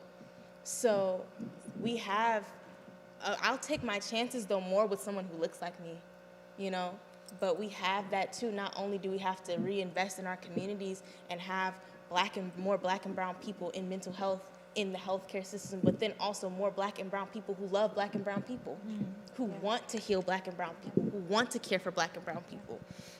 So all of these factors are so important. And then nutrition-wise, your nutrition, depending, stuff like hot Cheetos, the chemicals that are in it can cause chemical imbalances in your brain, you know, which further leads into mental health. Your mental health can affect your physiological health. There are people who've died of a broken heart because of the stress levels that's on our heart. Black women are #1 for hypertension and also chronic constipation. So the stresses of the world and of society are crushing us in every single aspect. Nutrition, good nutrition can help manage PTSD. Depression, exercising can help with depression. How many parks do we have? How many gyms do we have in our communities? How many places do we feel safe enough to even do what could be healing? We don't even have trees in some of our communities. If you go out west, there's no grass. And I joke about it, but it's terrible. Just the scenery, every single thing is made in contrary to our existence. And it's a very hard thing to deal with. And it reminds me of why, you know, I know in today's age, you know, there's that angst against Christianity, and it has its background, but I understand why our elders held on to religion so tightly, because as a Black and brown person going through the reality of existing as Black and brown, what you see, you can't even hold on to. So the need to cling to faith that things will improve, that somebody hears you and is gonna help you in your situations. I know why our grandparents were so faithful. I know why that was the only way they could get through all of the atrocities that they got through. And even now, if I didn't have any faith, if I didn't have anything that I felt I could connect to that was greater than myself, I don't know where I would be. I have a big distrust of doctors, because last year, you know, I became a legal adult and I had doctors lie to me about my condition and misdiagnose my conditions, my physical conditions that were causing me more and more pain. I had an aunt who was a victim of, in the 90s, when they were telling Black women, they were lying and telling Black women they had cervical cancer, and they were cutting out pieces of their cervix to make them infertile. I, you know people who've been poisoned and misdiagnosed by doctors, and how can you, like Nani was saying, how can you be focused on your healing when you're just trying to survive the exchange with your doctor? How can someone be paying attention in their classroom? How can a child be paying attention in their classroom? They haven't had a proper breakfast. They haven't had a proper dinner, because our communities are food deserts. So there's not even access to fresh groceries. Or if there is, it's overpriced. So it's literally in every single facet of our existence, we're met with racism and white supremacy, all within an effort to snuff us out. And it really forces you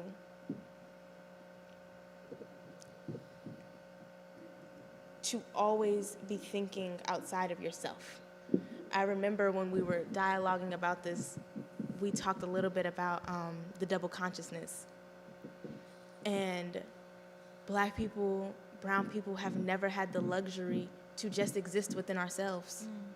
We've never, ever, ever had that luxury. We have to always be thinking about how we see ourselves and how you see me, because how you see me could determine whether I'm gonna survive. How you see me can determine on whether or not I get this job, whether or not you don't spit in my food, whether or not you give me proper medication or medical treatment. So we've never had the luxury to be able to just exist, and that's why I love the slogan now that, you know, our existence is resistance, because we have to take that back. And that's why it's so important for us to reinvest in our communities in every way. You know, a lot of people get focused on money, but money is not the answer for healing always. Sometimes we just need to be more kind. Sometimes we just need to do the internal work within our minds of how we view ourselves, so that when we see the little girl that looks like us, we're not projecting and thinking that she's fast. You know, we're not doing that. So it's so much internal work that we have to do within our communities to truly, truly heal. And one thing I want to speak on is I grew up with body dysmorphia because of the racism in the BMI index. That when I was in high school, I was extremely athletic. I was a dancer, I played volleyball, I played soccer, I did everything in high school. And for my height, the weight, I guess, was supposed to be 110, and I weighed 135, but I was all muscle. And because of that, I was told that I was overweight, that I was obese, and it completely destroyed my body image. So I grew up never thinking that I was small enough. And then even the idea that size dictates anything comes from Western and Eurocentric beauty standards. So a lot of times, Black girls and Black boys' relationships with their bodies are damaged because they're trying to fit into a mold that was never meant for them, that was never meant for us. So it's very, very detrimental.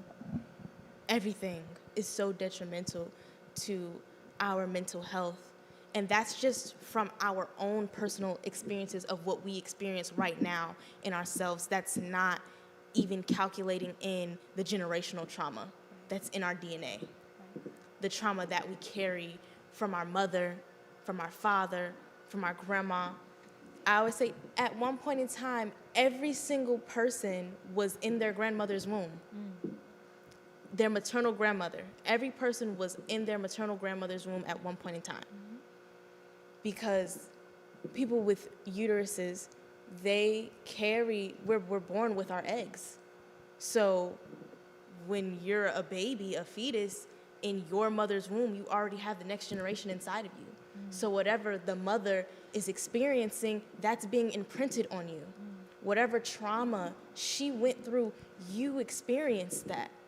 So not only do we have just what we go through when we come outside into the world, when we're born into the world, we've already got 2 generations of trauma automatically on top of us, automatically within us.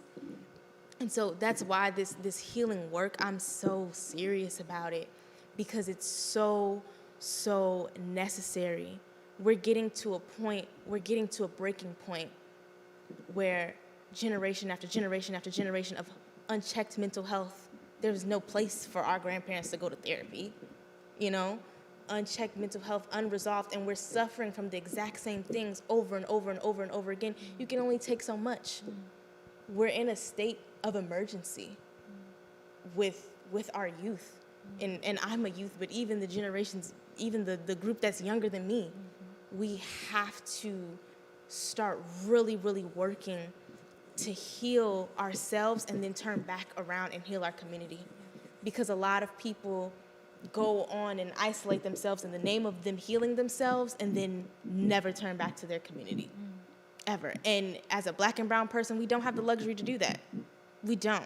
We don't have that luxury to be individualistic because it means nothing. It means nothing for a Black and brown person to be individualistic in this time, especially when it comes to healing. You have to heal for you, and then you have to heal for your community, for your bloodline, for your future children, for our race. We have to heal for all of that. And I know it sounds like a lot, but it's so necessary. It is very, very, very necessary. The suicide rate amongst our youth is growing with each generation. And if that is not an alarm, I don't know what is. I really don't know what is. When you have 8-year-old boys, 8-year-old children, you know, who feel like they can't live anymore, what's going on? Yeah. What's going on? Where are we at? That our little children don't even have a will to live. You know, we're really in a state of emergency when it comes to our mental health and our health, just in general, in this country and in this hemisphere. And it's really time for us to, like I said, we can't function individualistically. So anything that you're doing as a Black or brown person has to be for your community. It just has to. We're not in a place where we're doing things just for ourselves. In us turning around and doing that for our community automatically benefits us. Automatically. We have to get these police out of our schools. I can't function in my classroom if I'm in 6th grade and I've seen a police officer kill a man that looks like me and he's sitting in my school. How can I focus on my class? How can I get good grades? I can't focus if I haven't had breakfast, if I haven't eaten in 2 days, or if all I have access to is processed foods that are extremely high in sodium and sugar, so I can't sit still at all. I can't focus because I'm only in 3rd grade and my brain is jumping everywhere because I've been pumped full of sugar. I can't think about sharing and passing down the culture and the knowledge to my grandchildren if I'm trying to figure out how am I going to pay the rent so that we have a place to live. So many things we lose and so many issues we have in our community are all linked back to white supremacy. All of them. Every last one of the issues in our community. And because that exists, we didn't invent it. And I always say, when it comes to terms like anti-Blackness, no Black person woke up one day, no African in Africa woke up one day and was like, oh, big noses are ugly. No Taino woke up one day and was like, oh, we're savages. No, nobody of their own woke up one day and just decided that. All of this is learned behavior. Now, we have perpetuated it ourselves within our community, so now it is our job to undo that. It is our responsibility to undo that because we cannot look to our oppressors to liberate us. So even though we're not responsible for our condition, we are responsible for liberating ourselves from it. We have a duty to each other. We have a duty to our families. We have a duty to our community, and we have a duty to the diaspora. We really, really do. Everything is so much bigger than what we are. We are in farming and in agriculture, there's a type of algae. I forget the name of it. But it pops up one. And then when another one pops up over there and pops up over there, you see them separately, but their underground root system is completely interconnected. They're not actually separate. They're one thing.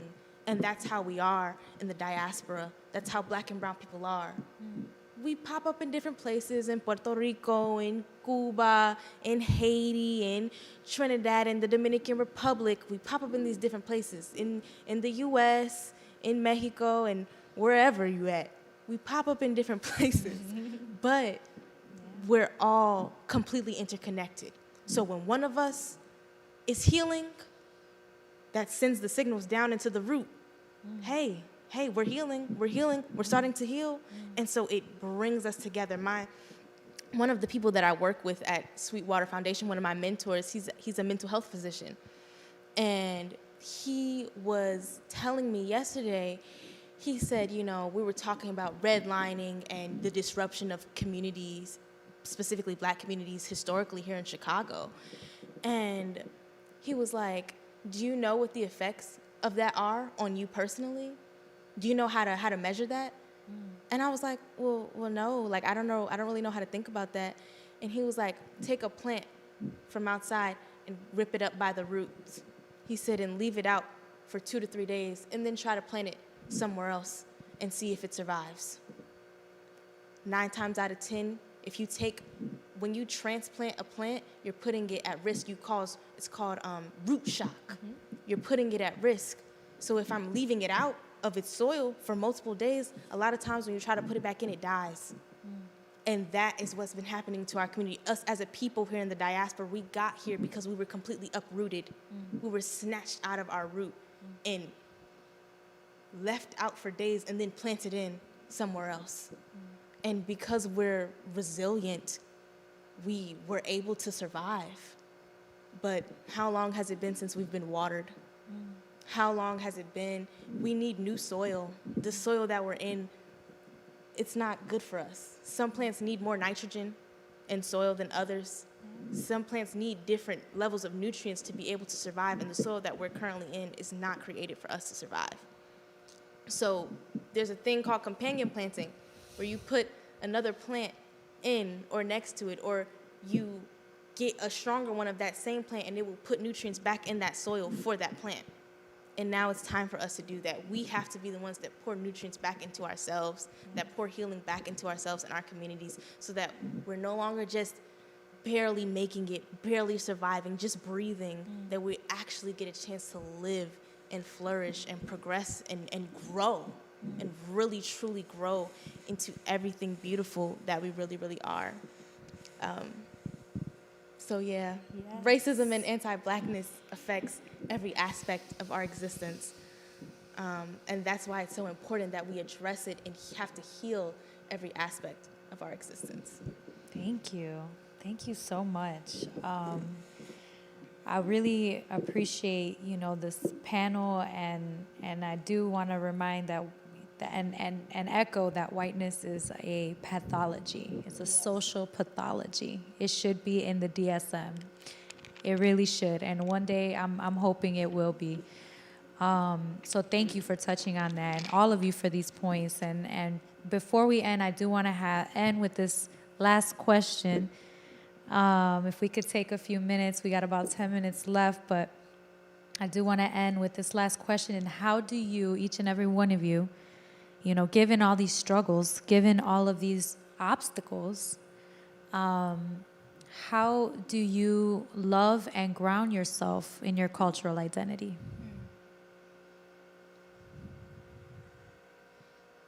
Go ahead. Do you want to? Go ahead, Naia. Oh, okay.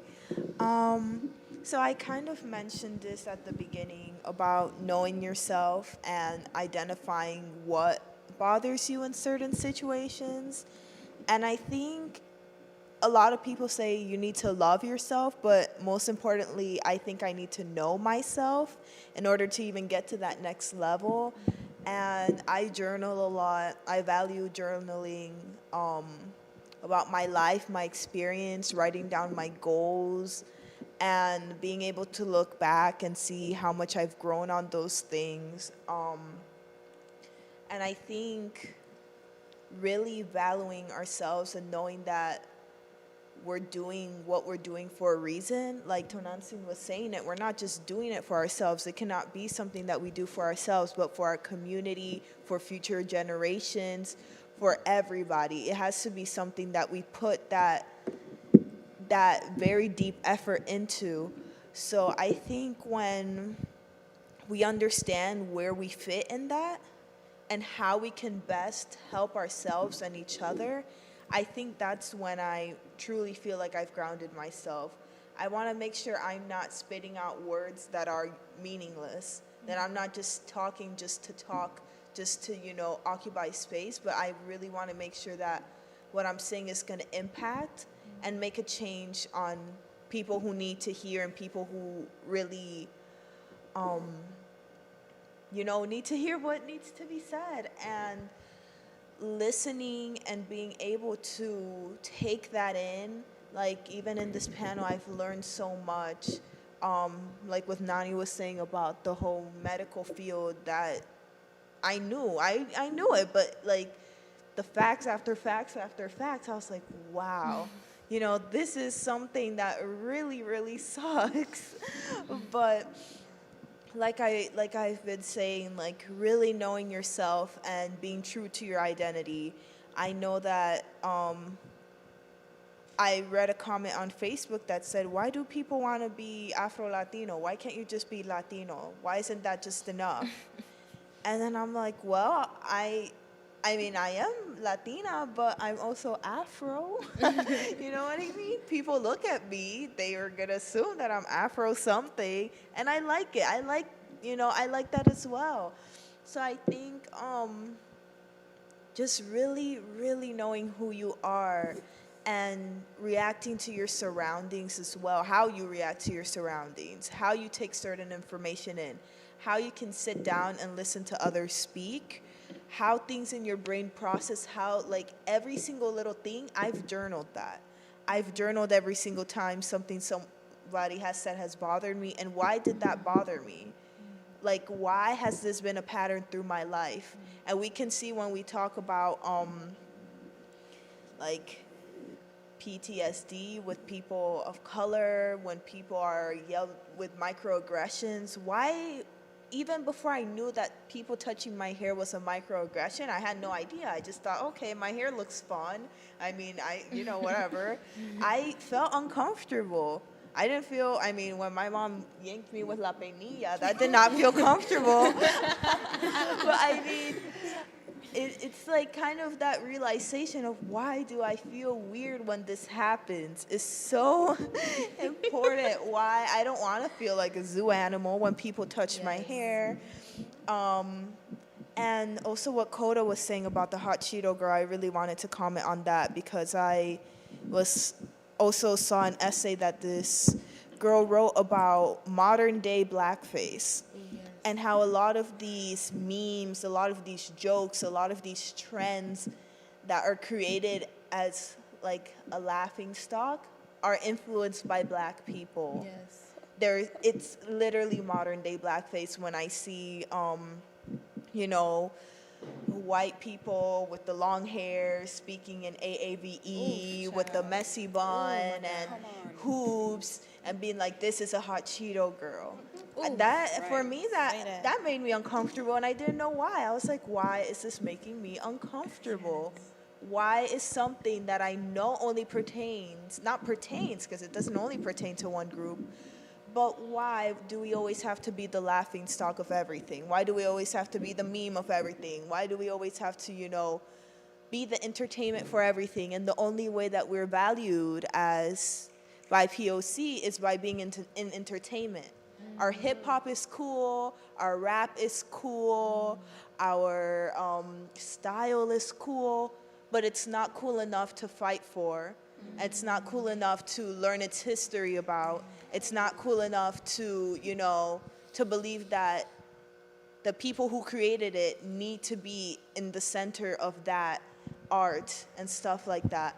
So I definitely think that, like, knowing your history is important, and that's it. Know your history, know yourself, know how you deal with situations, and that's a way that you can love and ground yourself the best.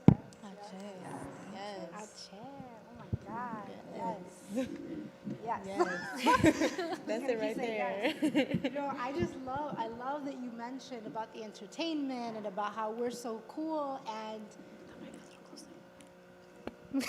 how we're so cool at everything. because that was part of why I named my literary collective We Real Cool, right? I named it after specifically a Gwendolyn Brooks poem, my favorite poem, but also because this specific book club for me, which was part of my healing. It's how I ground myself in my cultures through literature, right? It's through discussion, it's through conversation.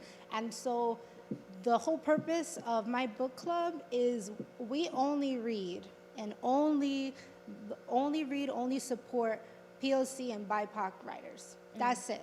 You don't have to be BIPOC, you don't have to be POC to join, but that is exclusively who we are supporting because we're real cool, right? Like, I mean, I think that I ground myself in my culture in that way as well, right? I'm also a dancer.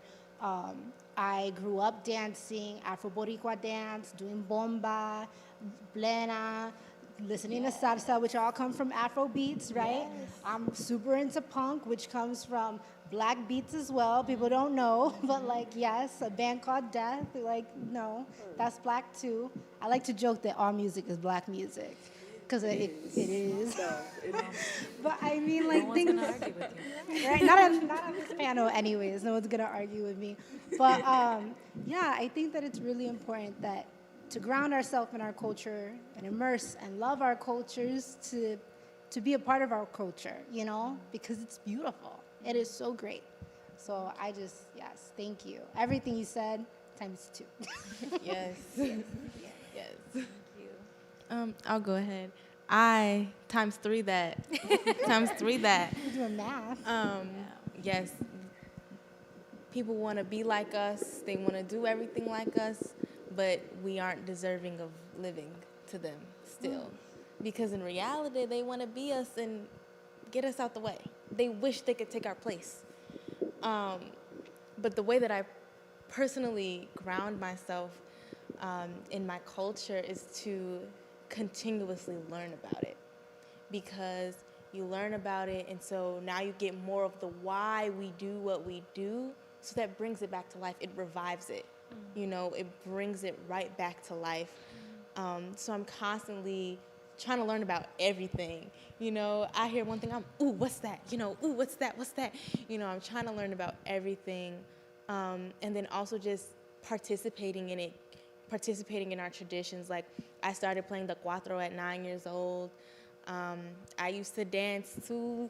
I used to dance Afro-Caribe, all of that, you know. I used to play in the Chicago Cuatro Orchestra. I just continually ground myself in, like, even in, like, my blackness, my indigeneity, all of that, continually reaching back into it and making sure that my toes are dug deep in it so that nothing can rip me out of it.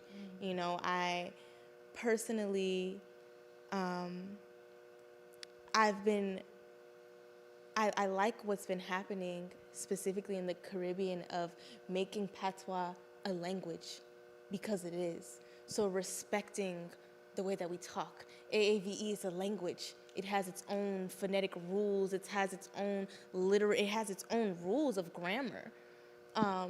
And then also I've been learning more and more about how the way that we talk in Ebonics and AAV and even in patois is, a lot of it is rooted in different African dialects. Like, a lot of Jamaican patois comes from Igbo, like different languages. And so it just gives you more and more value and more honor and appreciation for what we do, because I love it. When I learned, you know, that different aspects of AAVE came from different African dialects, and when I heard it, I was like, oh, dang, we do sound just like that, or we do talk just like that. It was like, okay, this is ancestral now. You know, it's not just, oh, you don't know how to speak right. It's now like, okay, this is how our ancestors were preserving what they brought with them. And I teach about, you know, culture to those that are younger than us, the next generation, prepping them like, oh, do you know why we do this, that, and that? Oh, your hair is like, making sure that I'm now setting up those that are coming after me where they'll have an easier time, hopefully, that I did.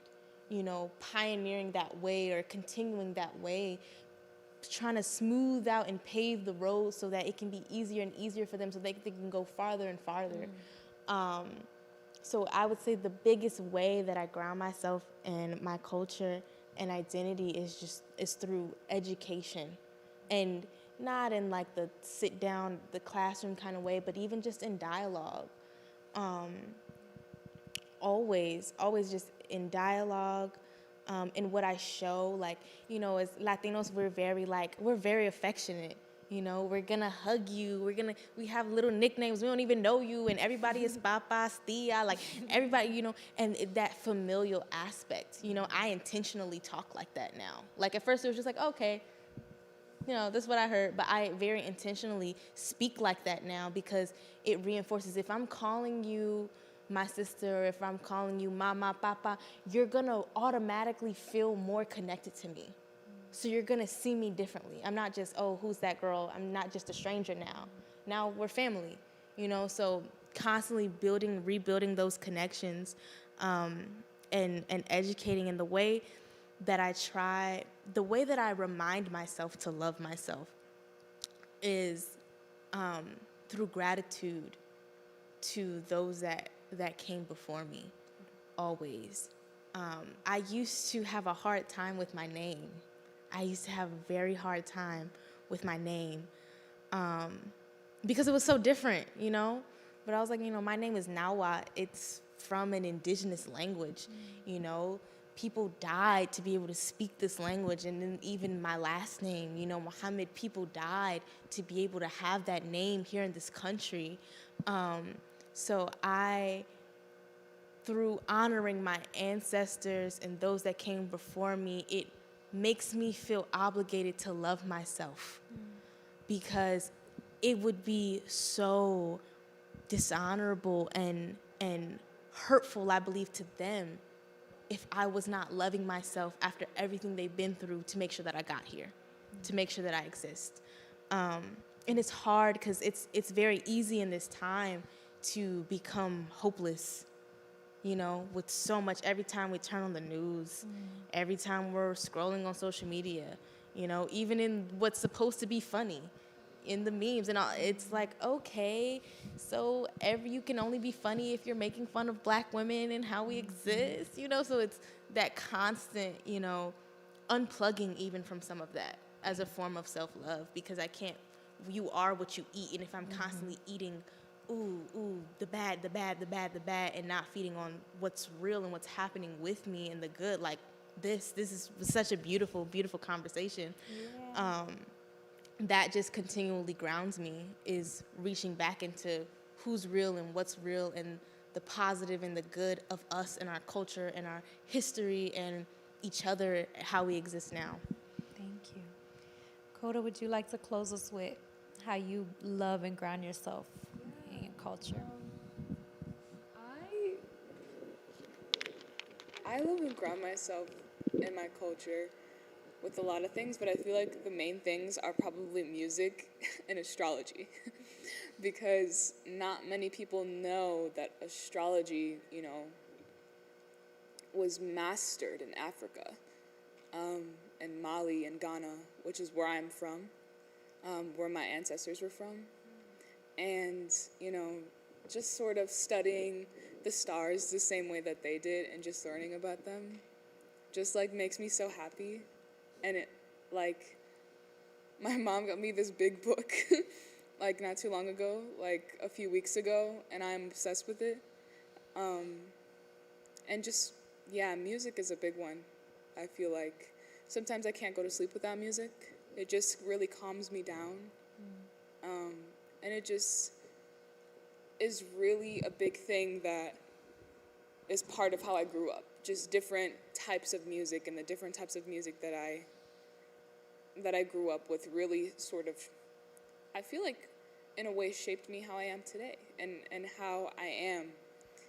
And just like when I was younger, I was dancing a lot, and then I got into this really long phase of singing. I stopped singing for a while, but, you know, I still really love music. And I think also just, you know, co-founding the Unacademy is just a really big thing, because it's like I get to help other people, and in turn, those other people help me as well. So it's really just sort of taking in the love while also giving it is so, there's something so wonderful about it. Like, it'll bring up my mood immediately. So I think that's how I would probably say that I love and ground myself in my culture and my people. Well, this has been awesome. This has been amazing, and thank you so much, audience. Would y'all like to give them a hand? I mean, I think this was amazing. I really hope you can hear the joy. Thank you so much, panelists. Thank you, Segundo Ruiz Belvis Center, for hosting us. Thank you for coming on this last day of this beautiful series. I hope this isn't the end of this conversation, and that we can continue. Thank you all for being here, supporting us, and have a beautiful night. Let's end on this beautiful note. Thank you. Thank you, and clap for yourselves.